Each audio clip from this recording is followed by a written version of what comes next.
लिङ्गाष्टकम्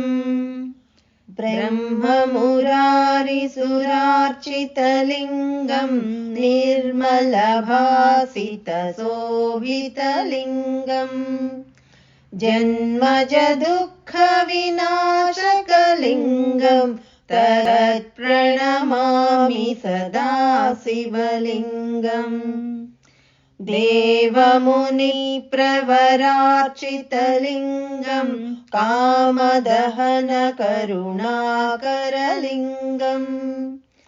रावणदर्पविनाशकलिङ्गं तत्प्रणमामि सदा शिवलिङ्गम् सर्वसुगन्धसुलेपितलिङ्गं बुद्धिविवर्धनकारणलिङ्गम् सिद्धसुरवन्दितलिङ्गं तत्प्रणमामि सदा शिवलिङ्गम् कनकमहामणिभूषितलिङ्गं फणिपतिवेष्टितशोभितलिङ्गम्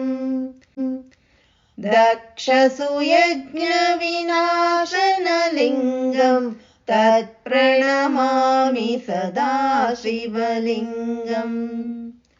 कुङ्कुमचन्दनलेपितलिङ्गं पङ्कजहारसुशोभितलिङ्गम् सञ्चितपापविनाशनलिङ्गं तत्प्रणमामि सदा शिवलिङ्गम् देवगणार्चितसेवितलिङ्गं भावैरक्तिभिरेव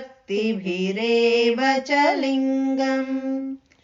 दिनकरकोटिप्रभाकरलिङ्गं तत्प्रणमामि सदा शिवलिङ्गम्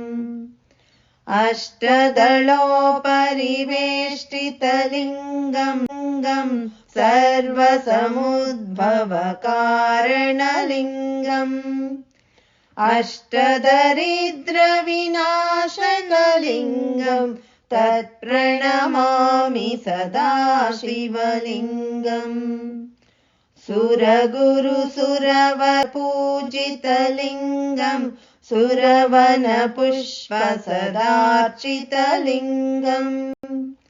परमपदं परमात्मकलिङ्गं तत्प्रणमामि सदा शिवलिङ्गम् लिङ्गाष्टकमिदं पुण्यं यः पठेत् शिवसन्निधौ शिवलोकमवाप्नोति शिवेन सह मोदते।